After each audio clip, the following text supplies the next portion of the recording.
Good morning guys, welcome back to my channel. আজকে আমি এই ব্লগটা নিয়ে এসেছি তোমাদের সাথে চিকেন বানানোর রেসিপিটা শেয়ার করব বলে। আর আমার মায়ের হাতের চিকেনের টেস্টটা সেটা তো আমি জানি, কিন্তু তোমরা দেখে বলো, দেখে জানাবে যে কেমন হয়েছে। একটা দেখেও একটা আন্দাজ পাওয়া যায় না যে কেমন হয় না হয়। তো আজকে আমি সেটাই শেয়ার করার জন্য এই ব্লগটা নিয়ে এসেছি। আর আজকে তো এমনিও জানো সারাদিন বাইরে একটা মেঘলা মেঘলা ওয়েদার, একটা ঠান্ডা ঠান্ডা ফিলিং, আর বৃষ্টি তো হচ্ছেই। আর ঠান্ডাটাও তাও কম, দেখছো আমি ঘেমে যাচ্ছি, পুরো পুরো গরম গুমোট গরম হয়ে রয়েছে। তো আসো বেশি কথা না বাড়িয়ে দেখাই তোমাদের কি কি লাগে সরঞ্জাম চিকেন বানাতে, আর দেখাই আমার মা কিরমভাবে রান্না করে আর কেমন হয় রান্নাটা। তোমরা আমাকে জানাবে, কারণ তোমাদেরও কিছু একটা মতামত থাকে, তো তোমরা জানাবে আমাকে কেমন লাগে। আর তোমরাও এইরমভাবে এই টেকনিকে বানিয়ে নিতে পারো, আর তোমরা বানিয়ে নিয়ে খেয়ে দেখতে পারো যে কেমন হয় না হয়। তো চলো বেশি কথা না বাড়িয়ে দেখা যাক, লেটস গো। তো দেখো চিকেন বানানোর জন্য কি কি আমরা নিয়ে নিয়েছি। এখানে আছে পেঁয়াজ মানে অনিয়ন্স, আর এটা হচ্ছে কি বলে এটাকে, গোটা গরম মশলা, আর এটা হচ্ছে টমেটো, এটা হচ্ছে গ্রিন চিলি মানে কাঁচা লঙ্কা, আর এটা হচ্ছে আদা, এটা হচ্ছে রসুন।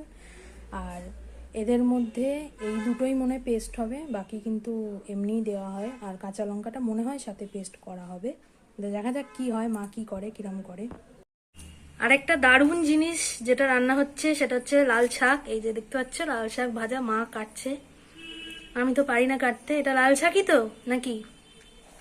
আমি তো আবার শাকও চিনতে পারি না। হ্যাঁ, এটা লাল শাক। লাল শাক ভাজা, হেভি রান্না। আহা, বৃষ্টির দিনে লাল শাক ভাজা আর মাংসের ঝোল। ও মা কাটো কাটো, আর জ্বালাবো না। আর একটু নুন দাও না। বাহ, এখানে আলু ভাজা বসানো হয়ে গেছে। আলুটাকে তো আগে ভাজতে হয়, তোমরা সবাই জানো চিকেন বানানোর জন্য আলু তো ভাজতেই হবে।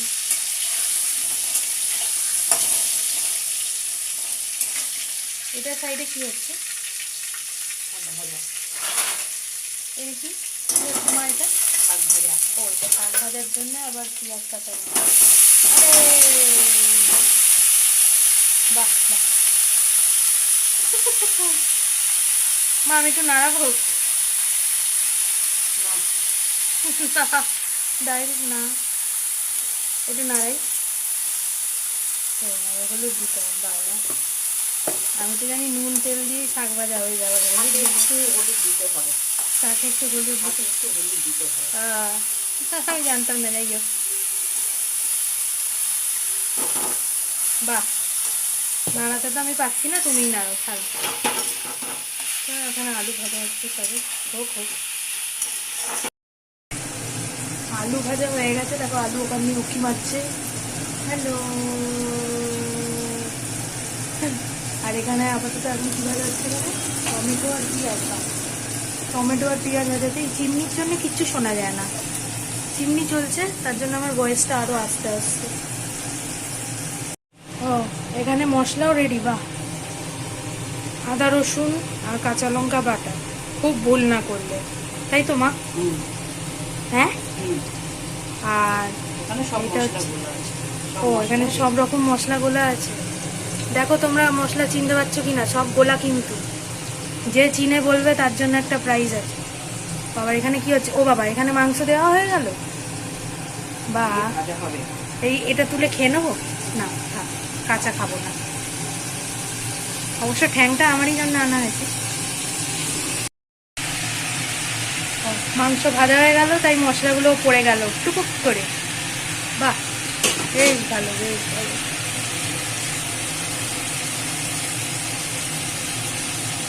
মাংস ভাজা হয়ে গেল, মশলা পড়ে গেল। নুন কখন দেবে? নুন নুন শেষে। নুন শেষে? হ্যাঁ, এটা নতুন স্টাইল। নুন খাওয়ার সাথে নয়, নুন খাওয়ার শেষে। আলুগুলো তো উকি মেরেই যাচ্ছে। আর শেষে না, পরে। মানে ওই তো শেষে দিতে হয়, নুন শেষে, তাহলে রংটা নষ্ট হয়ে যায়। রং নষ্ট হয়ে যায়। বাহ, আমি তো ভাজার সময় নুন। আলুরা বলছে আমাকে দাও, আলুকে দাও। এটা কষা হবে, ও তারপর আলু। আলু আচ্ছা বাহ, ও রংটা যা এলো পুরোটাই আমি খেয়ে নেবো। যাই হোক, আমার ভুলভাল কথাটি ইগনোর করে তোমরা মাংসের উপর ফোকাস করো।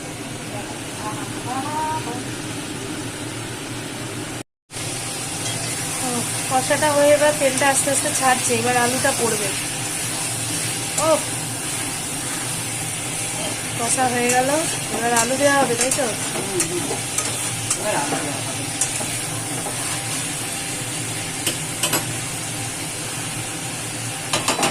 আলুগুলো ভাজাও দারুণ হয়েছে।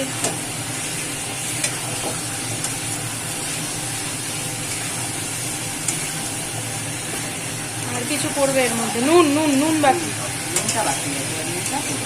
নুনটা এখন পড়বে। এবার নুনটা দেবো। আর যা নুনটা এক্সট্রা থাকবে ওই আলুটা নুনটা টেনে নেবে, ব্যালেন্সটা থাকবে। হুম,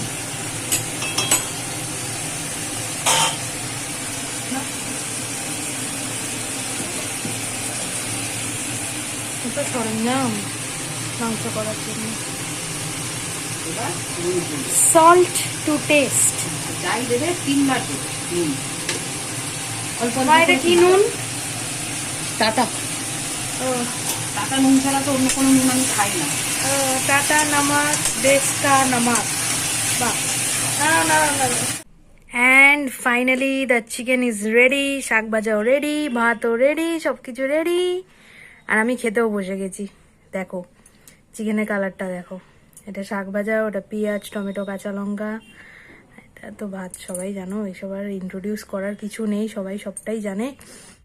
সো গাইজ, আমার তো পেট পুজো হয়ে গেল, তোমাদের দেখালাম, শেয়ার করলাম। তো তোমরাও আমার ভিডিওটা ভালো লেগে থাকলে লাইক কমেন্ট শেয়ার সাবস্ক্রাইব করে দিও। তোমরা সাপোর্ট না করলে তো এগোতে পারবো না। তো প্লিজ অবশ্যই সাবস্ক্রাইব করো আর শেয়ার করো নিজের বন্ধুদের মধ্যে। আর চিকেনটা কেমন লাগলো দেখে তোমাদের, আমি তো খেয়েছি, তোমাদের দেখে কেমন লাগলো কমেন্টে অবশ্যই জানিও। আর সবাই এটাও জানিও, যারা কারা কারা আমার মতো পেটুক মানুষ, তারাও প্লিজ কমেন্টে নিজের নামটা লিখো। আর ওয়েট করো আমার নেক্সট ভিডিওর জন্যে। ততক্ষণের জন্যে stay safe, take care and bye by.